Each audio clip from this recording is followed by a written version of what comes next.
to hang out with Marvin, Von, Mika Salamanca, ganyan. So, may kanya-kanya kaming lives outside another group, right? Sometimes we all have different groups. And I would say I have different groups. I have different core groups. Narinig niyo yung ulan? Ang lakas, biglang bumuhos. Tapos may nakita ko kanina parang video na tinag ako na before I started with Vlogkada and look how my life is right now. I have new sets of friends, ganyan. Pero I am so good with Vlogkada still. It's just that we all have different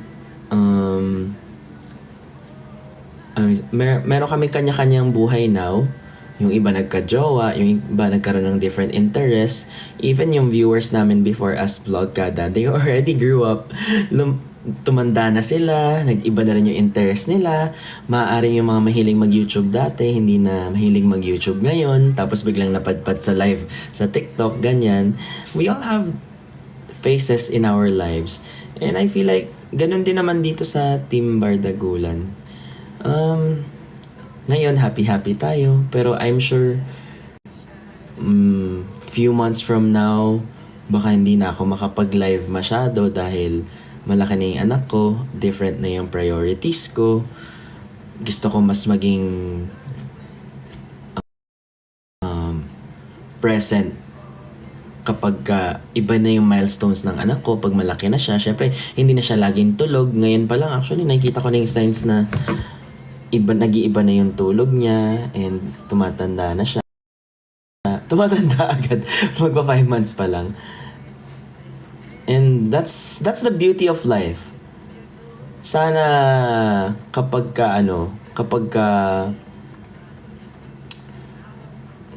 few months from now, nag-iba na yung interest nyo or nagsawa na kayo sa mga nagla-livestream, you hold on to that thought that we were once part of each other's lives. Na parang nung malungkot ako, nung malungkot kami, nagla-live kami para maging masaya, tapos pinasaya rin kami ng viewers. The same way na yung mga viewers, some of the viewers, naging part na din kami ng lives nila and naging masaya din sila during the sad times they were experiencing, ganon. Feeling ko, ewan ko, kasi kanina nakipag-usap lang ako sa mga friends ko and dami ko na-realize, we all have our phases in life. Just don't forget that. Just don't forget na next year, malay mo, may kanya-kanya kaming buhay ulit. But we were once together as a group. Ganon. Saan na napunta yung usapan? Nakainom lang ako ng gin and tonic kanina. But I'm very thankful. I'm very thankful that I met them. And, mamamatay na ba ako? Ba't ganun yung masasabi ko?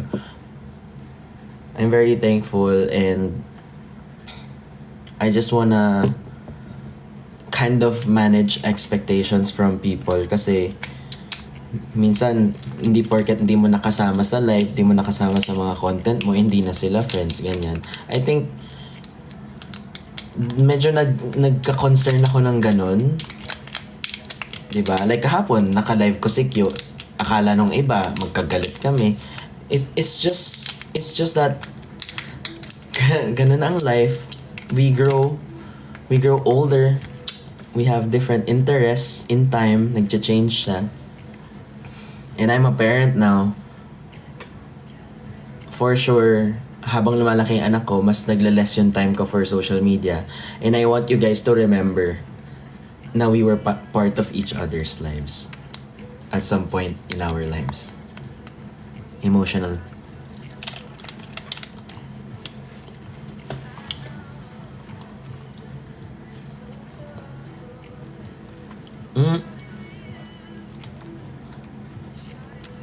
Okay, malungkot pag dumating. Jenny, I miss you. Hope you're okay. Alam mo, mag-live ka na. Pinilit. Kakatuwa yan si Jenny. Si Jenny, parehas kami. Pag may problema, hindi humihingi ng tulong. Hindi ako mahilig humingi ng tulong. Ayoko din humingi ng tulong. Kasi problema ko yun eh. Parang, bakit ako hihingi ng tulong? Kung malungkot ako, baka malungkot ka din, madamay pa kita. Feeling ko medyo ganun siya. Medyo parehas kami dun sa aspect na yun. Kaya magaan yung love ko sa kanya. May mga ganun tao. Ako, I like doing things alone. Pero, pag hindi ko na kaya talaga, minsan, nag-ano ako, ng mga tao, ganyan. Nag-hingi ng advice. But yeah, life is good. Life is good. We all have our seasons, moments, ups and downs. Bakit ganun yung mga pinagsasabi ko ngayon, no? Lasing pa ata ako. Sorry, Jenny. Lasing pa ata ako.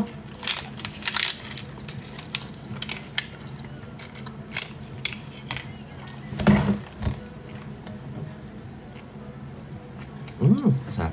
Anong lasa nito? Para siyang berry. Hindi siya strawberry, hindi siya grapes. Nakalimutan ko paano i-pronounce. Hindi ako makaisip.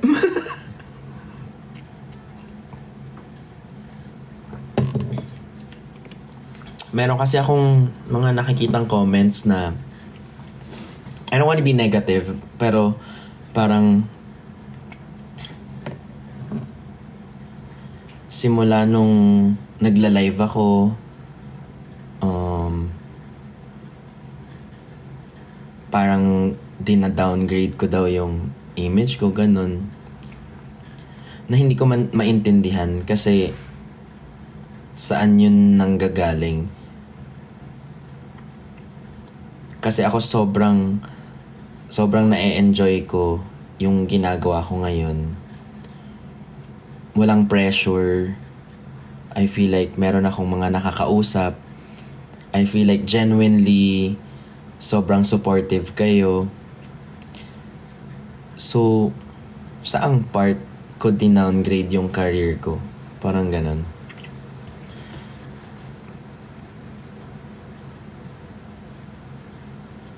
So, hindi ko ma-collect yung thoughts ko. He is buzzed. I'm just happy. I'm just happy that I have you guys.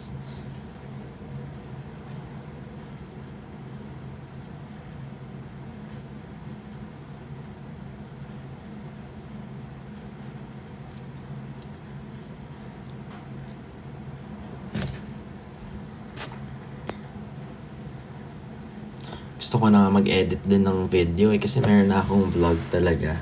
Pero hindi ko siya ma-edit kasi wala pang time. But hopefully, today is Thursday. If I devote one time to edit, maybe on Monday I would be able to publish a vlog. Name nung jelly. Naked jelly. Nasa yellow basket ko yan. Kamusta kayo? Lagi na lang ako nag-aano dito. Di pa ba kayo, like honest question, di pa ba kayo nauumay? Di pa ba kayo nauumay dahil ko... Live kasi, live stream is... Being a content creator is...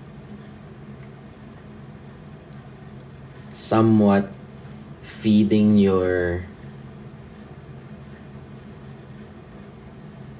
narcissistic self. So we always tend to talk a lot about ourselves in order for people to connect with us.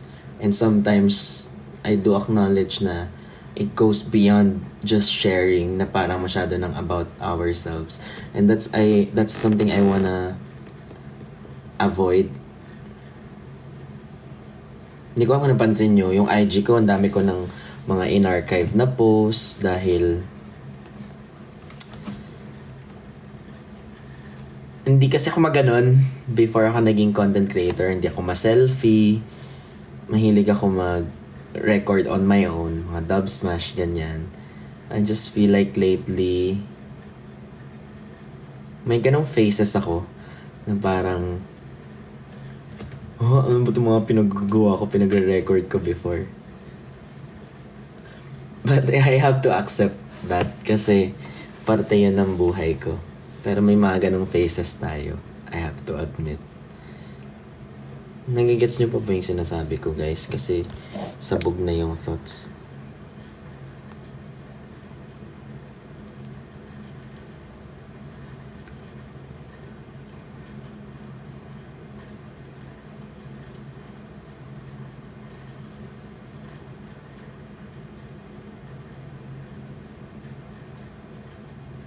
Bakit 2 a.m. ka nagla-live? Nakauwi kasi ako 2:30.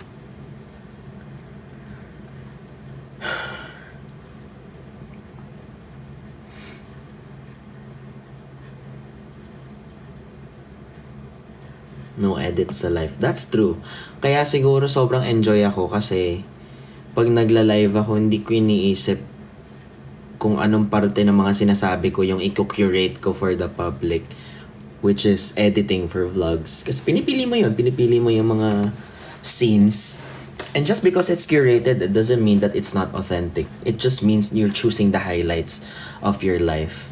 With live naman, you see the actual thing, all of it, without edits.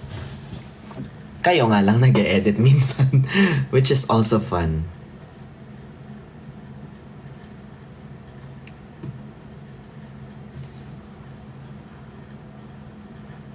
Why don't you try going live once in a while, letting people go up with you to share their thoughts? That would be nice too. Waiting sa Q&A. Sige, gusto niyang Q&A. Actually, gusto ko munang i-compose yung sarili ko. So, magbasa muna tayo ng daily story. Saan na yun? Saan napunta? Duling. Today is August 30. August 30. Ready na ba kayo?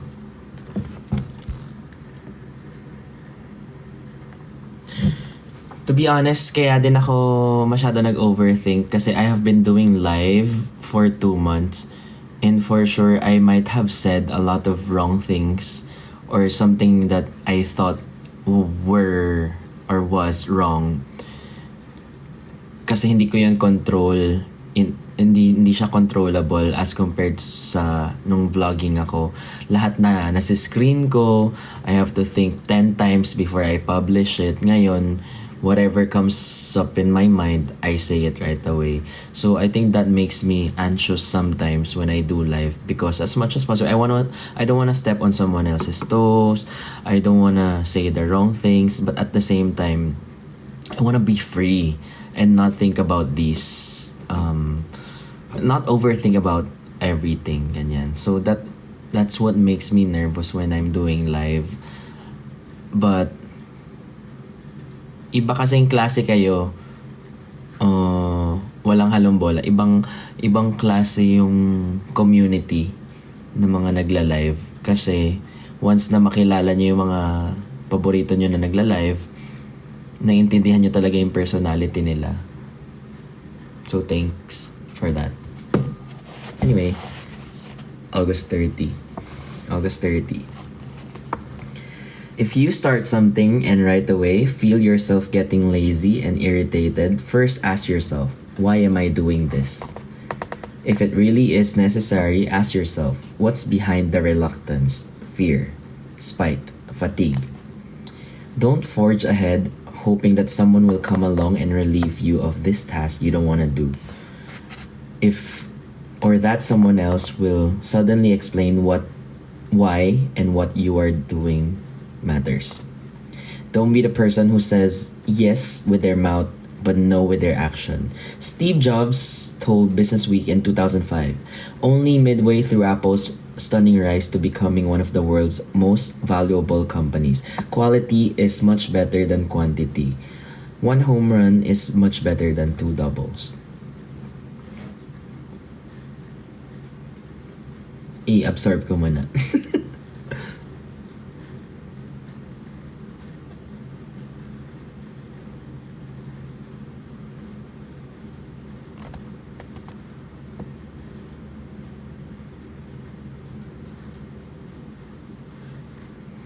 Dapat alam mo kung ano yung gusto mo talaga without thinking about other people's opinion. Parang I think that's what it says.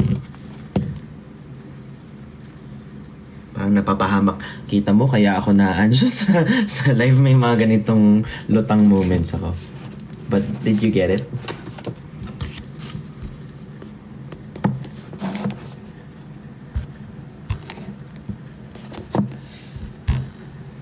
That was Daily Stoic by Ryan Holiday. Hindi ako fan ng book actually. Hindi ko siya ma-recommend. But kasi hindi ako ganun. Hindi ako fan ng mga inspirational book. Ito kasi nirigalo sa akin. And you can only read it every day. Kasi may January until December every day. Kasi ang weird naman kung basahin mo siya in one go. Daily yung niya, message niya. I'm not a fan of that, but I started appreciating it when nasa live kasi parang may lesson. When you take things slow, may magagrasp ka talaga eh. The same way when you read a book twice or the second time, may mga madidiscover ka dun sa book na yun. Sometimes pumipiyok ng ganito talaga, hindi ko alam bakit.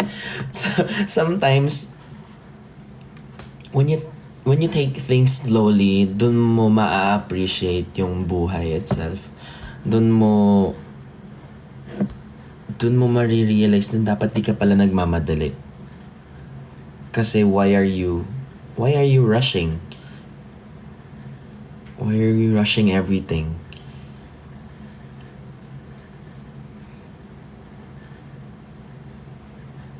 Bakit pag kumakain ka, binibilisan mo? Akyat ka agad sa room mo. Why don't you take it slow? Talk to your parents. Talk to the people in the dining room.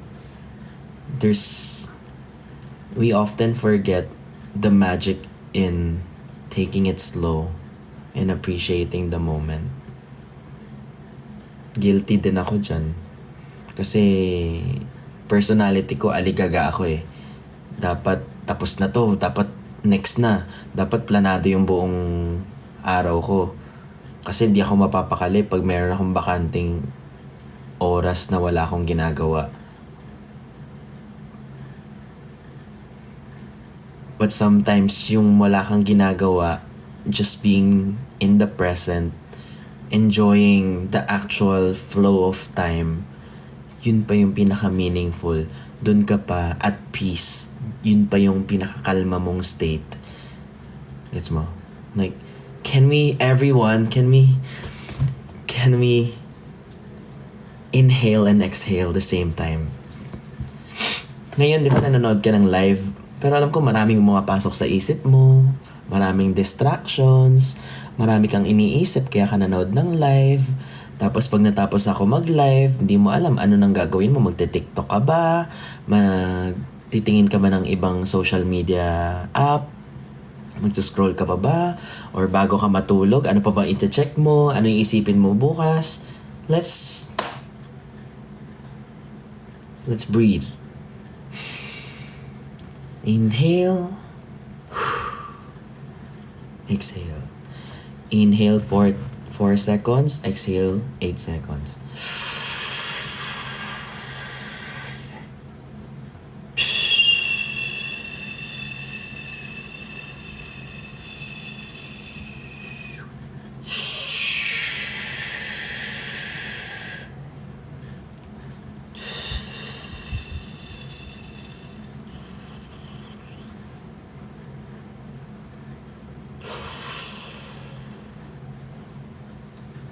Huwag muna kayong mag-type. Gawin natin to, mga 2 minutes. Huwag muna kayong mag-type, okay? Inhale. Inhale through your nose 4 seconds. Exhale through your mouth. Longer. With sound.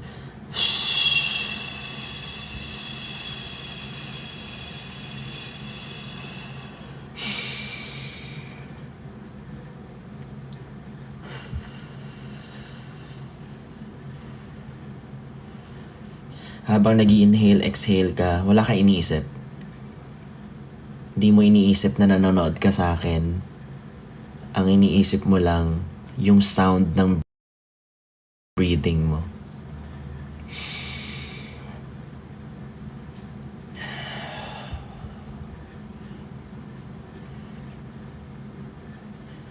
Open up your senses. Tingnan mo yung nasa paligid mo, pero huwag ka mag-overanalyze. Pakinggan mo yung mga naririnig mo. Yung aircon, electric fan, yung kapag may silence, yung pakinggan mo yan. Touch whatever's beside you. Touch the wall, the chair. Smell. What do you smell right now? Clogged ba yung nose mo? That's fine. What do you smell? Ganyan mo yung teeth mo. Taste everything. Open up your senses. Inhale again.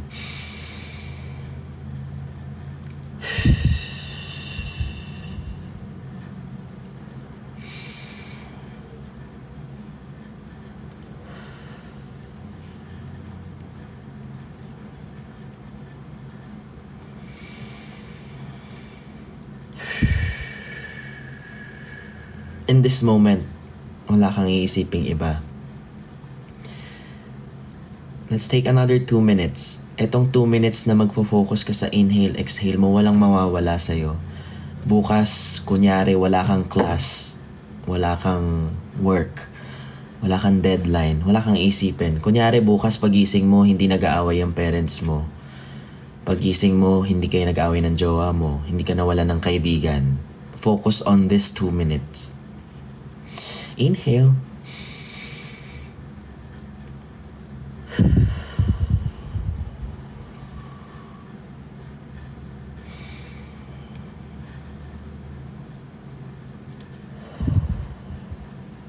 Medyo light, di ba? Nafe-feel mo yung lamig. Do it again when you sleep later, before you sleep.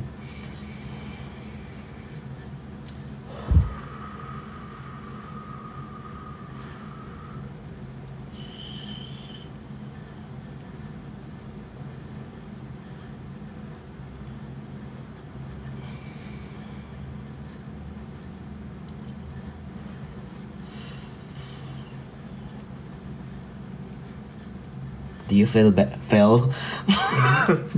you feel better? You feel better? Did it work?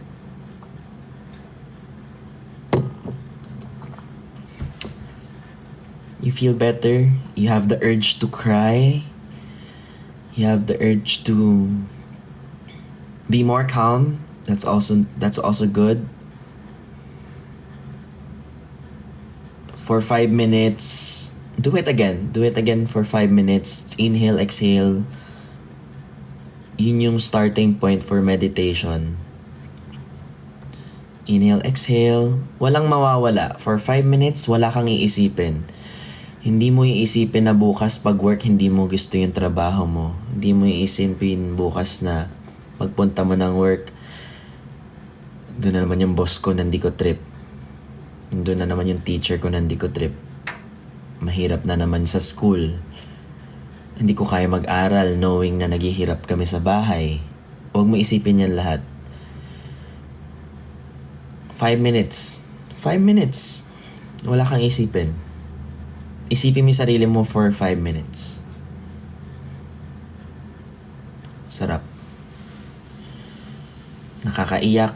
Iiyak mo. After that, hinga ka ulit. Exhale ka. Do it every day.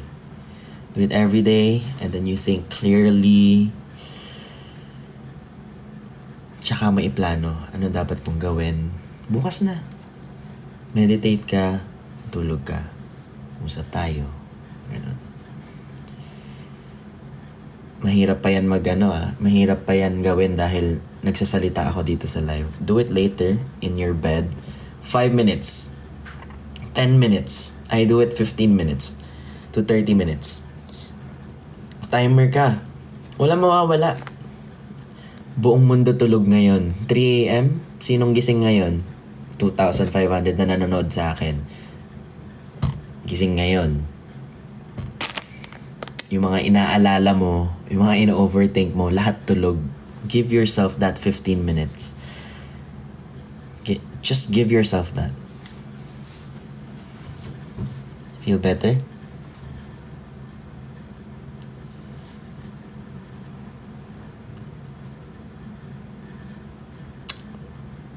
Kakaiyak, no? Minsan pag nag-meditate ako, after naiiyak ako. Kasi after mo i-desensitize yung self mo and i-sensitize, dun pumapasok yung emotion mo. Diba kanina, habang nag-i-inhale, exhale ka, iniisip mo lang yung pag-relax ng body mo. Now, nung relax na siya, dun mo na-realize na, oh, ang tagal ko na hindi na-feel yung ganitong ka-relax na state. Ganito pala ang feeling na maging kalma. Ganito pala ang feeling na wala akong masyadong iniisip. Bakit ko pinagkait sa sarili ko yun? Ang ginawa ko 24 hours nag-iisip ako. Give yourself that. Every day, your mind will be better. The way you interact with other people would be better. Your patience would be lengthened, would be longer. Inanto ka bigla.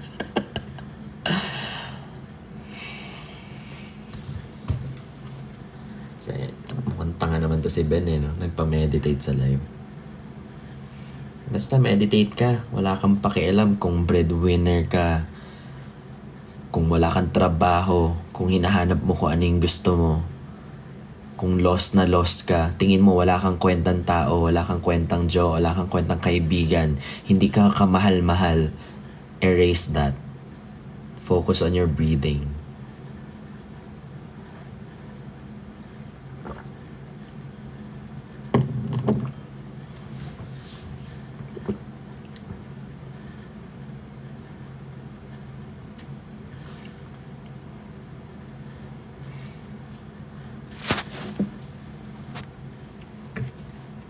Nakakatawa yung habang nag-inhale, exhale ako. May mga nagko-comment pa rin talaga. But yeah, I feel like that's gonna be very helpful.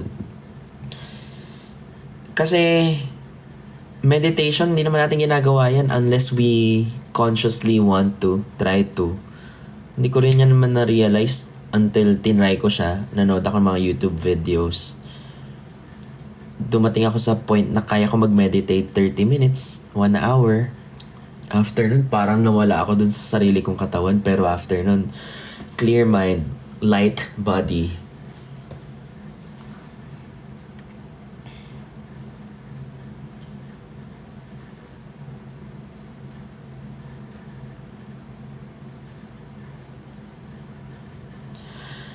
Anong advice mo sa mga sa mga people who have random waves of sadness every day? Yun mga advice ko sa'yo. Meditate ka. Kailangan mag-chill ka. Wait, ang pangit ng term ko. Gawin mo yung ginawa nating exercise kanina. Yung waves of sadness mo, hindi mo dapat yan pinapa-take over. A lot of times I am anxious, a lot of times I am depressed, but I know what to do now. I need to calm myself down. Because when we're anxious, when we're depressed, when we're having that sudden wave of sadness, it's because something is lingering behind our brain, at the back of our thoughts, of our brains, na nagbabother sa atin. Andyan lang, hindi nawawala. If you focus on something, tingin ka lang dito sa baso. Minsan kasi, habang humihinga ako, iniisip ko, ang ingay naman ng aircon. Ano ba yun? Nangangati yung katawan ko. May itchy. Kailangan ko kamutin.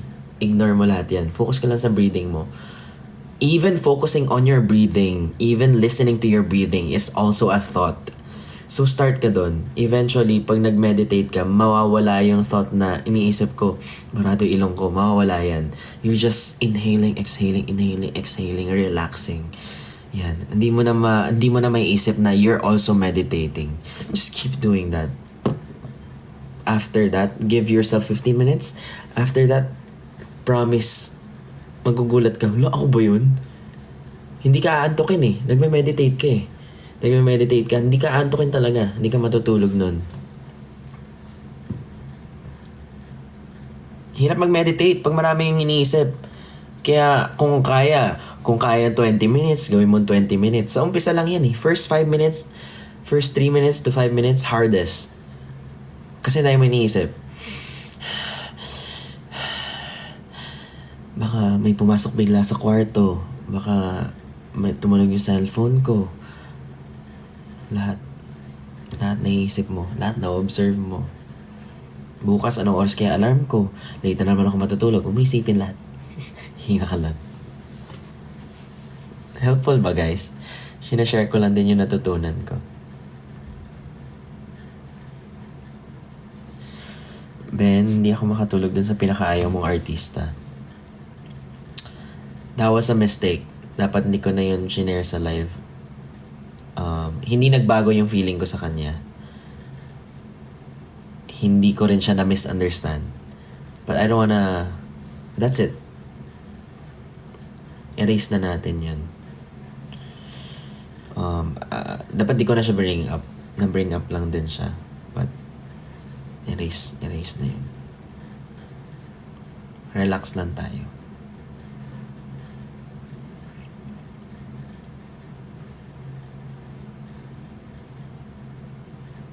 Lasing ka ba? Kanina, nung 2:30, nung nag-start ako mag-live, medyo tipsy pa ako nun.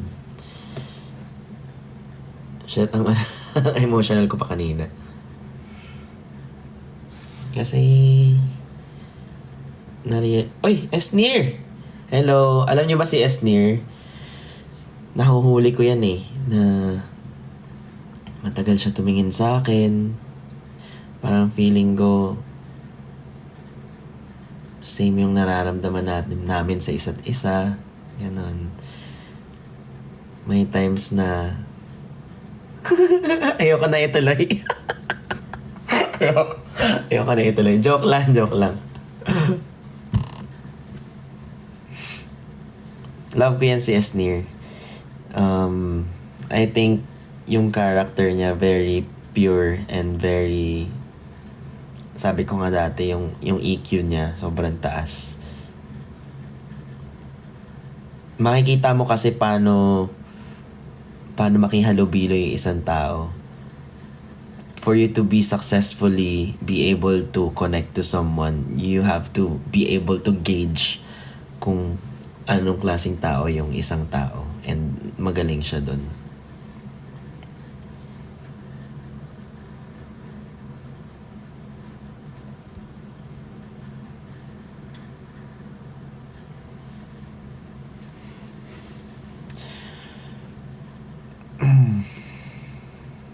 Ako, okay lang ba ako? Okay ako. 2 months ko nga hindi naramdaman na hindi ako okay dahil sa live eh. Kaya sobrang happy ako sa live. And sa baby ko, sa mga friends ko. Kaya, alam mo kahit di ka okay, hindi mo dapat tinatrap yung sarili mo dun sa thought na hindi ka okay. At gawan mo talaga siya ng paraan. Kasi wala naman talagang tutulong sa'yo eh. Yung thought natin na sana may hero akong ma-meet in the future na magsasalba sa bigat na nararamdaman. Kung di yan dadating, yung hero na yan, ikaw yan eh. Dati kasi, alam niyo ba nung medyo younger days ko, lagi akong umiiyak kasi iniisip ko sana biglang sabihin ni Lord sa parents ko na hindi ako okay. Tapos habang umiiyak ako mag-isa sa kwarto, sana buksan nila yung pinto. Tapos puntahan nila ako, yakapin nila ako, and tell me na, I know you're not okay, everything's gonna be okay. But that's not gonna happen. That's magic. Help yourself. Open up to the people that you love. Meditate. Yun. Nangyari na ba sa inyo yun? Nung bata ako ganun. Parang sabi ko sa universe, ang sakit na nung nararamdaman ko, bakit walang nakakarinig sa akin? Bakit araw-araw ako umiiyak, wala akong sign na nakukuha. Gusto ko lang isang sign. Gusto ko lang may ipamit kayo sa akin na makaka-feel at makakaintindi sa nararamdaman ko. Gusto ko lang may makarinig sa akin.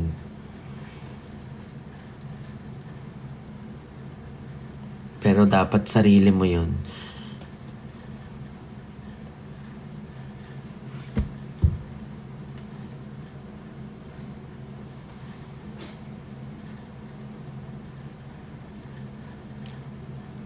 Oh my God, magti 3:30 na pala. Mag-out na ako ng 3:30. Out? Computer shop?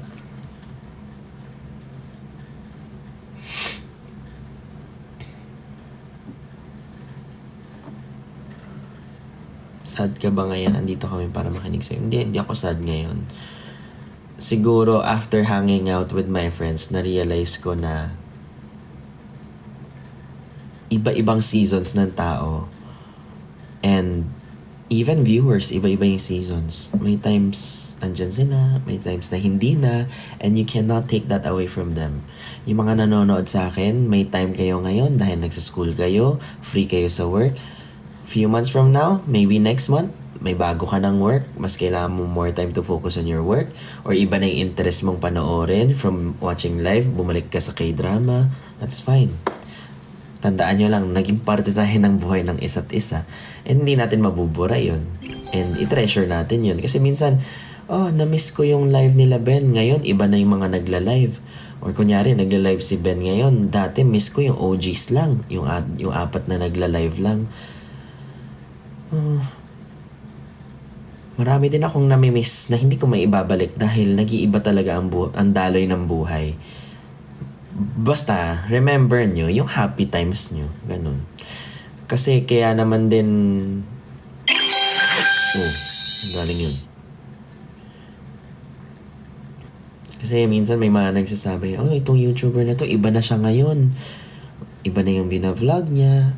Because iba na rin yung life, nangyari sa life niya, iba na yung interest niya. Ganon din. As a tao, as a, how do you say? Basta gets yun na yun.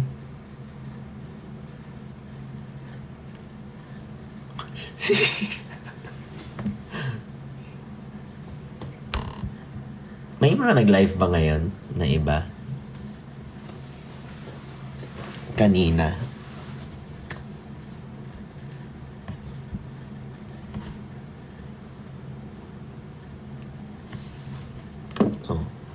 Busy. Sino mga nag-meet kanina?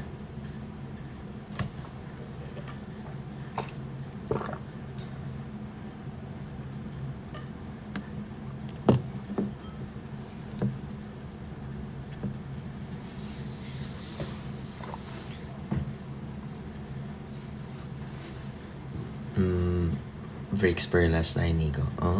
Gets. Akala ko si Christian kasama ni Perlas kasi parang may nakita akong TikTok na magkasama sila. So, nag-text ngayon si Christian na hindi pala siya nandun. Are you scared na pag sobrang happy mo may katumbas na lungkot? Hindi.